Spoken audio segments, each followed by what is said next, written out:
Welcome to the lesson. Check the description box below in your YouTube player for tabs and backing tracks on my website, information about these sound tools I'm using today, and links to other goodies via my Patreon page.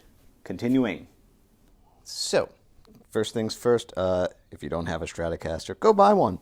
I'm using these two pickups together, so that's, I don't know what number position you call that, but that is definitely gives you the Mark Knopfler tone. And yes, we are using fingies. Step one.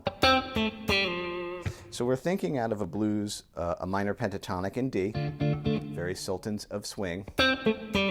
So without any fancy picking, we'll just use thumb. There we go. 5, 7, 5, slide it back. However, we are going to do the chicken picking trick, which I think you can see if I go this way. So index is going to get it, and with a dead string, nobody, and then the thumb gets behind it, that's Mark Knopfler trick number one. You know, I'm not going to say he's the only one who does that, but it's one of his sounds. And then a little, the shuffle back step, as I like to call it. Shuffle back step. The Walton Goggins maneuver. So that is pulling off, a double pull off from 5, 3 to 0. Shuffle back step. Grab that 3 of the D, and then I'm going to move forward. So already you can see these fingers. I guess I'll try and make it clear. So a lot of times people get good at finger picking, but they never get good at using multiple fingers. So, you know, expert patterns. But for moving through things,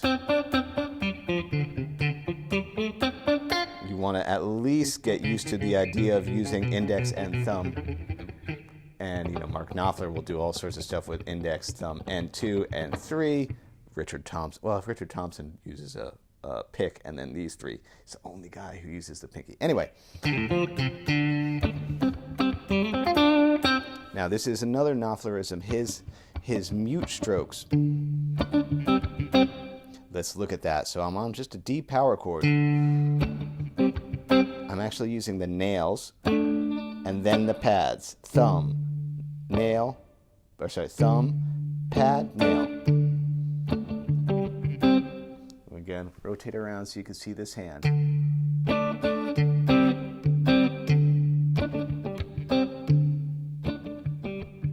That alone is a week of work.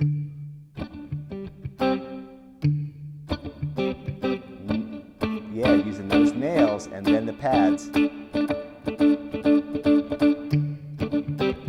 So that's another right hand thing to work on. And yeah, he's gonna or I'm gonna flatten out at the 5s. And then that's like straight out of Sultans of Swing.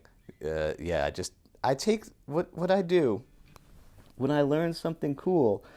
I take the pieces of it that I really like and I use them for other things, and I adapt them to new keys and I move them around. So yeah, this little, that's the thing that I picked up from Sultans of Swing that I then repurposed. So it's still out of our minor pentatonic there at the 5th fret. So 5, 7, that's a hammer on. 5, 6, because that's how it adapts to this structure of the minor pentatonic. And notice these fingies. Thumb, index, my favorite finger, the middle finger, land with thumb. And then he backs off. Little 1 fret bend on that 5th fret note, because that's the 9th of the key going up to the flat 3rd. Notice I use middle finger of that hand, because I know I'm about to get back to this index finger here. Back to my groove. And then, again, this is a Haugenism. If this was cool, that's the same lick that just moved up to a different set of strings, which, again, if I am, if I die in a plane crash or car accident and am taken away from this world, I would love for that to be my legacy, that if you have a cool lick here, you can just move it to another spot of the scale and get so much more. Haugen licks. They're not really my licks. It's just a simple idea, but it works so well.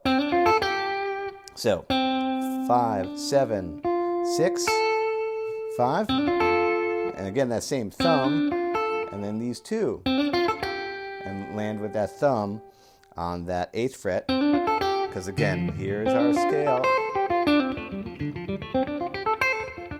So I'm just Knopflerizing various bits of it. And just a nice little glassy bend there on that 8. And then I was like, well, I'm getting tired of D minor. Let's move down to C, because that goes well. Same lick now, but now, if this is a C bar chord, thumb it Hendrix style. So thumb, and then we're getting those 3 notes of the C chord, our 10, 9, 8. Same thing, nails, pads. Nail, pad, thumb, flat out, which is really, that's like an F over C. Let me slow that down to be a good guitar teacher. Boom. There it is. Boom. Boom. And then there's those chicken pick. Index finger, 10, 8,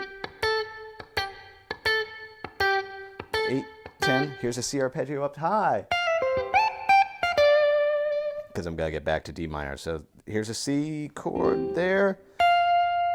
13, 12, 13, 12, because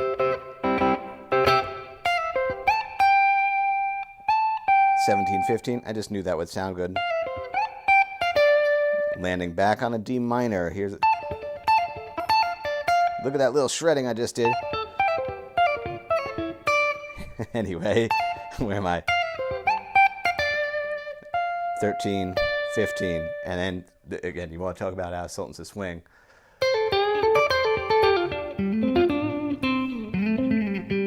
So, where am I? A little.